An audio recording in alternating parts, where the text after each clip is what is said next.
Elle avait défié le juge, défié la loi et même affronté le bête, mais rien ne l'avait préparée à la sentence qui avait anéanti son monde. L'atmosphère dans la salle d'audience était chargée d'anticipation, les journalistes alignés contre le mur du fond, leurs caméras abaissées mais prêtes à capturer l'instant. Quelques-uns murmuraient entre eux, déjà en train de concocter des titres avant même que l'audience ne débute. À l'avant, les avocats fouillaient dans d'épaisses dossiers, chuchotant des stratégies de dernière minute. Le moment tant attendu était enfin arrivé. Sloan Wexley n'était pas entrée dans la salle en tant que simple femme, mais comme une personne qui possédait l'espace, grande et assurée, vêtue d'un costume blanc impeccable sur mesure, probablement plus coûteux que le salaire annuel de la moitié des personnes présentes. Elle se déplaçait avec l'assurance de quelqu'un qui n'avait jamais entendu le mot non de sa vie. Elle n'avait pas daigné jeter un regard aux rangées de spectateurs qui observaient chacun de ses mouvements. Elle n'avait pas salué l'équipe juridique assise à sa table, ce qu'elle avait grassement rémunéré pour gérer le désordre. Elle refusait toujours d'admettre que c'était sa faute et ne semblait pas du tout déstabilisée par le poids des accusations qui pesaient sur elle. Fraude en valeurs mobilières, fraude électronique, obstruction à la justice. En s'installant dans son siège, elle avait laissé échapper un soupir silencieux, à peine dissimulant son irritation. C'était un inconvénient, rien de plus, un cauchemar temporaire de relations publiques qui serait oublié dans quelques mois, englouti par le prochain scandale d'entreprise. À 9 heures précises, l'huissier s'était avancé, sa voix ferme mais maîtrisée résonnant dans la salle. Tout se lève pour l'honorable juge Dorian Langston. La salle avait bougé, les chaises raclant le sol poli, tandis que la foule obéissait. Même les avocats de Sloan s'étaient levés, hésitants, réalisant qu'elle n'avait pas bougé d'un pouce. Elle était restée assise, une jambe croisée sur l'autre, les doigts parfaitement manucurés reposant sur son genou. Son expression était impassible, mais une lueur d'amusement brillait dans ses yeux, comme si elle assistait à un test en direct, attendant de voir qui oserait la défier. Le murmure avait commencé immédiatement, quelques halètements, une forte inspiration de quelqu'un près de l'avant. Les journalistes avaient cessé de chuchoter. Le juge Langston était monté sur le banc, ajustant sa robe avec une aisance maîtrisée. C'était un homme de peu de mots et encore moins de regards superflus. Il avait présidé certaines des affaires les plus complexes du pays, gagnant une réputation pour son intelligence vive, son sang-froid inébranlable et son intolérance au théâtre. Il n'avait pas besoin de théâtralité, sa seule présence commandait la salle pendant un moment. Il ne disait rien, il la fixait simplement. Le silence s'étirait, si longtemps que même le sténographe du tribunal avait levé les yeux, sentant qu'il se passait quelque chose d'inhabituel. Puis, d'une voix constante mais ferme, le juge Langston avait pris la parole. « Mademoiselle Wexley, ce tribunal suit la procédure standard. Je m'attends à ce que vous fassiez de même. » Les lèvres de Sloan s'étaient légèrement retroussées, pas un sourire, mais quelque chose de plus proche d'un sourire narquois. Elle s'était penchée en arrière, dégageant une facilité qui ne venait que de la confiance absolue. « Je défends les gens, je respecte votre honneur. » Ces mots avaient résonné comme une gifle dans la pièce. Quelqu'un avait inspiré de manière audible. Un de ses avocats, un homme plus jeune aux mains nerveuses, s'était tourné instinctivement vers elle, son visage se crispant comme s'il était sur le point de dire quelque chose, puis s'était ravisé. Le juge Langston, à son honneur, n'avait pas bronché. Si ces mots l'affectaient, il ne l'avait pas montré. « Montre-le, c'est ton choix », avait-il simplement dit, puis il avait tourné son attention vers l'accusation. Ainsi, le moment était passé, mais la tension demeurait. Sloan ne s'attendait pas à plus d'indignation, s'attendant à une réaction, mais au lieu de cela, elle avait été confrontée à quelque chose de pire, l'indifférence. Le juge avait reconnu son défi et l'avait rejeté dans le même souffle. Il n'était pas entré dans son jeu, ne l'avait pas réprimandée, n'avait rien fait pour qu'elle se sente aussi importante qu'elle le croyait. C'était une erreur de calcul de sa part, et les erreurs de calcul n'étaient pas quelque chose à laquelle Sloan Wexley était habituée. Mais elle n'avait pas encore terminé, et le prochain geste qu'elle ferait provoquerait une onde de choc dans la salle d'audience. L'accusation n'avait pas perdu de temps. « Votre honneur, l'État est prêt à procéder. » Le juge Langston avait fait un léger signe de tête. « Continuez. » Le procureur adjoint Troy Benson se tenait debout, boutonnant sa veste de costume avec une prudence mesurée. C'était un homme qui avait bâti sa carrière en démolissant les puissants, et aujourd'hui, son attention était fixée sur Sloan Wexley. L'affaire contre M. Wexley est claire. Les preuves que nous allons présenter démontrent sans l'ombre d'un doute qu'elle s'est livrée à une fraude volontaire, trompant sciemment les investisseurs, falsifiant des chiffres et faisant obstruction aux enquêtes sur les fautes financières de sa société. Sloan avait à peine réagi. Elle était assise avec la même expression impassible, la même confiance sans effort que si Benson décrivait la météo et non des délits qui pourraient la conduire derrière les barreaux pendant des décennies. Son avocat principal, Marshall Grayson Rose, était un avocat coûteux, un de ces avocats dont le nom seul envoyait un message « Je ne perds pas ». Il avait ajusté ses menottes avant de parler, sa voix douce et contrôlée. « Votre honneur, ma cliente est une cible, non pas parce qu'elle est coupable, mais parce qu'elle a réussi. L'accusation a désespérément besoin d'une victoire. Ils veulent un démontage de grande envergure pour justifier leur budget. C'est de cela qu'il s'agit. » Sloan s'était autorisé un léger signe de tête approbateur. C'est plus comme ça, mais le juge Langston n'avait pas réagi. Il s'était simplement tourné vers Benson. « Appelez votre premier témoin. » Le premier témoin de l'accusation était Daniel Shaw, un ancien directeur financier de Wexley Technology. Alors qu'il montait à la barre, il avait à peine regardé Sloan. Quand il l'avait fait, c'était fugace, un mélange de nervosité et de ressentiment silencieux. Benson n'avait pas perdu de temps. « Monsieur Shaw, pendant votre séjour à Wexley Technology, on vous a demandé de modifier les rapports financiers. » Shaw avait hésité, ses doigts tremblants sur ses genoux. « Oui. » Un murmure avait parcouru la salle d'audience. Sloan avait à peine expiré, masquant son irritation. Cela se déroulait exactement comme elle l'avait prévu.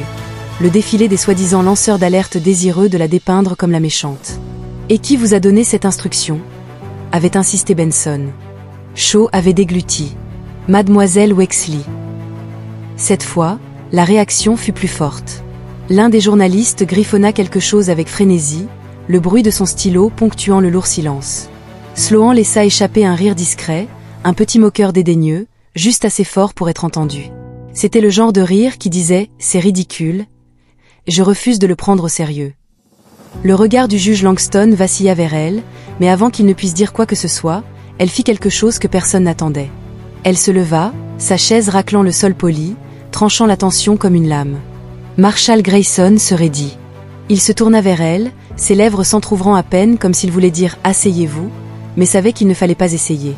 La salle d'audience tomba dans un étrange silence surnaturel. Sloan n'adressa pas la parole au juge, ne regarda pas ses avocats. Elle tourna son attention directement vers Daniel Shaw. « Dis-moi, Daniel », dit-elle d'une voix douce mais empreinte de quelque chose de dangereux. « Quand exactement t'ai-je demandé de faire ça ?» La gorge de Shaw tressaillit. « Miss Wexley, non, vraiment. » Elle continua à incliner la tête. Était-ce dans un email, un appel téléphonique, une note, ou est-ce juste un autre cas d'employé sous-qualifié à la recherche d'une excuse? Des halètements résonnèrent dans la pièce. Benson s'avança immédiatement. « Votre honneur ?» Le juge Langston leva la main. « Miss Wexley, asseyez-vous. » Elle ne l'avait pas fait. Au lieu de cela, elle croisa les bras. « J'ai le droit de confronter mon accusateur. » Marshall Grayson inspira brusquement. C'était mauvais, très mauvais. Le regard du juge Langston était mesuré, illisible. « Vous avez le droit à une défense, Miss Wexley, mais vous n'avez pas le droit de perturber ma salle d'audience. » Le sourire narquois de Sloan revint, juste un éclair. « Je pose juste une question, » mentait-elle. La tension était insupportable maintenant, tous les yeux dans la pièce rebondissant entre Sloan et le juge, attendant ce qui allait se passer ensuite. Le juge Langston se pencha légèrement en avant. « C'est mon dernier avertissement, asseyez-vous. » Mais Sloan Wexley n'avait jamais pris d'ordre, que ce soit de la part des membres du conseil, des régulateurs ou d'un juge. Ce qu'elle fit ensuite allait plonger la salle d'audience dans le chaos. Son pouls était stable, sa respiration régulière, mais quelque chose mijotait sous la surface, une lueur de frustration, un murmure de quelque chose qu'elle ne nommerait pas. Elle n'était pas habituée à être contrôlée et certainement pas à être renvoyée. Elle expira lentement puis, sans avertissement, tourna le dos au juge. Des halètements retentirent dans la pièce. L'un de ses avocats se raidit si soudainement que sa chaise faillit basculer. Le sténographe se figea, les doigts suspendus au-dessus du clavier. Aucun accusé n'avait jamais tourné le dos à un juge fédéral. C'était une règle tacite, une reconnaissance que dans cet espace, l'autorité appartenait au banc. Mais Sloan Wexley ne reconnaissait pas cette autorité. Elle ne respectait pas le juge Langston. Il n'avait pas bougé, son expression demeurant inchangée face à ce tribunal. Mademoiselle Wexley, mais Sloan ne l'écoutait pas. Au lieu de cela, elle attrapa le verre d'eau sur la table, le porta à ses lèvres et prit une gorgée lente et délibérée. Toujours immobile, elle ne se retourna pas. Son équipe juridique avait l'air horrifiée.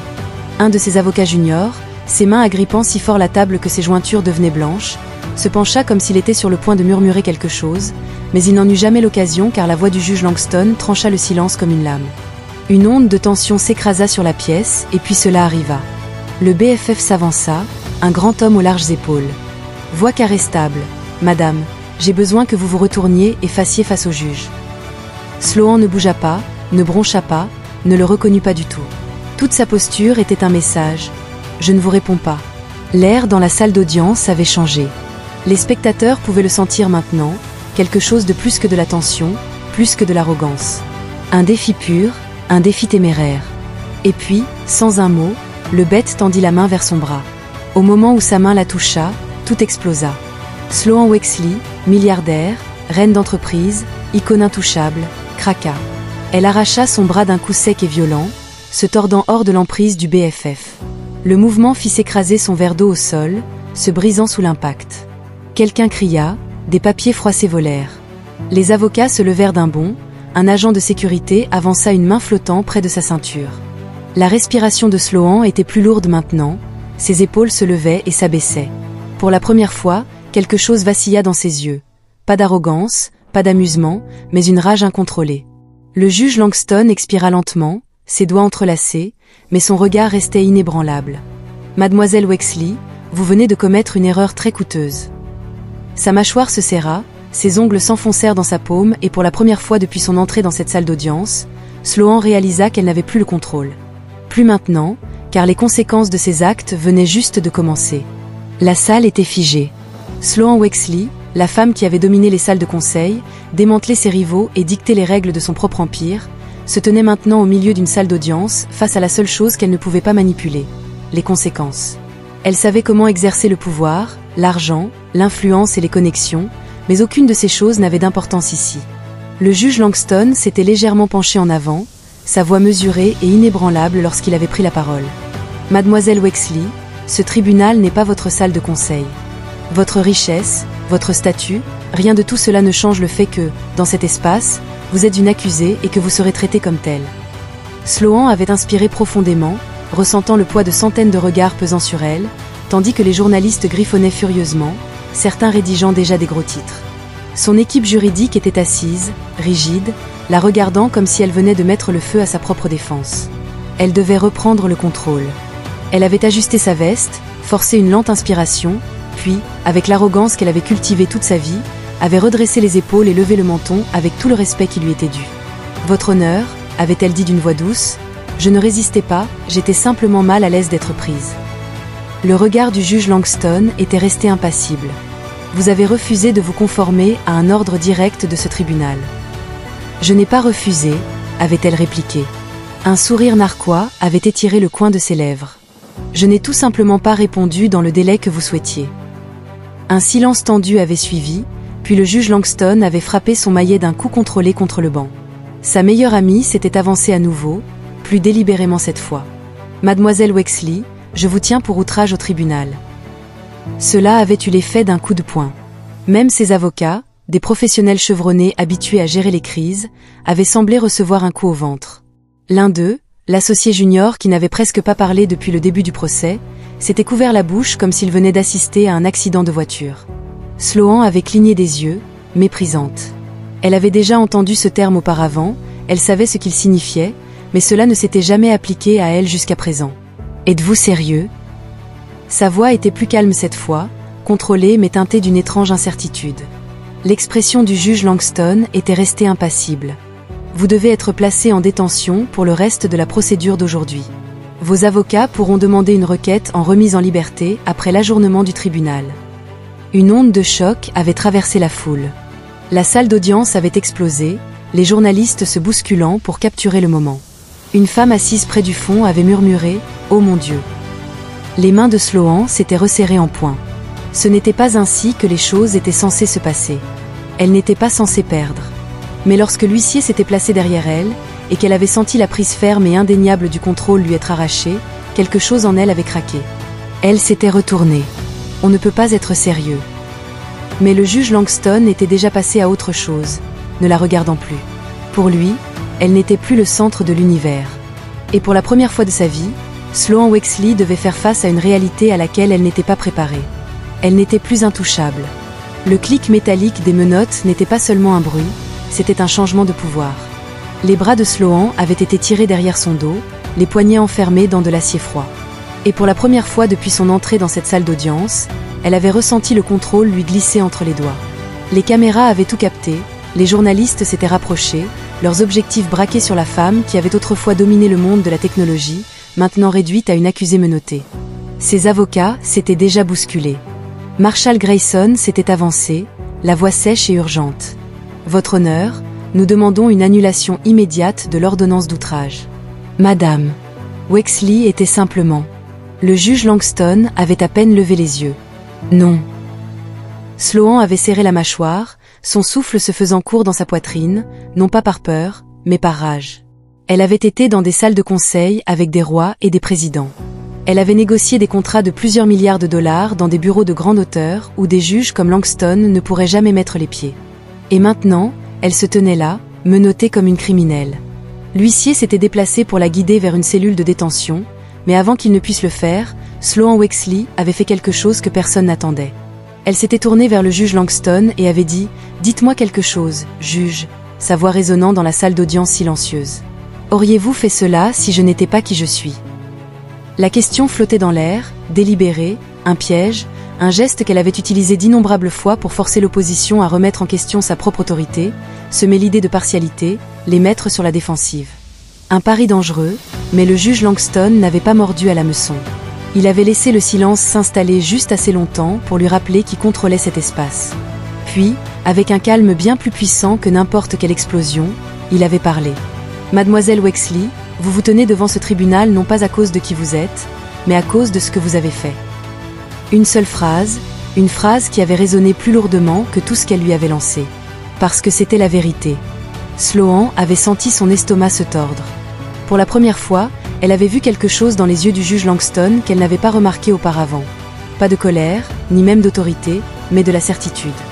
Ce n'était pas un homme essayant de prouver quelque chose, c'était un homme qui avait déjà gagné. Et Sloan Wexley, pour toute sa richesse et sa brillance, n'avait aucun moyen de l'arrêter. Ses lèvres s'étaient légèrement ouvertes comme pour riposter, pour reprendre le contrôle, mais aucun mot n'était sorti. Parce qu'au fond, elle savait que ce n'était pas un jeu qu'elle pouvait gagner. L'huissier s'était avancé. Allons-y. Et juste ainsi, le procès n'était plus une question de pouvoir, mais de ce qui se passait lorsque le pouvoir ne signifiait rien. Sloan était assise sur la chaise du défendeur, les poignets désormais libérés des menottes, mais le poids des derniers jours était plus lourd que l'acier. L'accusation d'outrage avait retardé les procédures, mais ne les avait pas arrêtées. Au contraire, elle avait donné à l'accusation plus de munitions. La preuve que Sloan Wexley se croyait au-dessus des lois. Son équipe juridique avait travaillé 24 heures sur 24 pour réparer les dommages qu'elle s'était causés. Ils avaient fait valoir que l'affaire était exagérée, que les preuves étaient circonstancielles, qu'aucun ordre direct ne pouvait lui être lié. Mais la vérité était simple, le jury ne l'aimait pas. Ce n'était pas seulement la fraude, ce n'était pas seulement la tromperie financière, c'était elle. Elle avait passé des années à construire un empire sur l'arrogance. Elle avait écrasé la concurrence, fait des ennemis des régulateurs, traité tous ceux qui la défiaient comme inférieurs à elle. Et maintenant, cela l'avait rattrapée. Le jury avait délibéré pendant moins de 7 heures. Ce n'était pas bon signe. Le juge Langston était entré dans la salle d'audience pour la dernière fois dans cette affaire. La salle s'était levée. Cette fois, Sloan s'était levée aussi, non pas par respect, non pas parce qu'elle le voulait, mais parce qu'elle savait mieux maintenant. Le président du jury, Rose, une femme d'âge moyen avec des yeux perçants et une voix ferme, avait déclaré, dans l'affaire des États-Unis contre Sloan Wexley, nous trouvons l'accusé. La pause était insupportable. Coupable de tous les chefs d'accusation.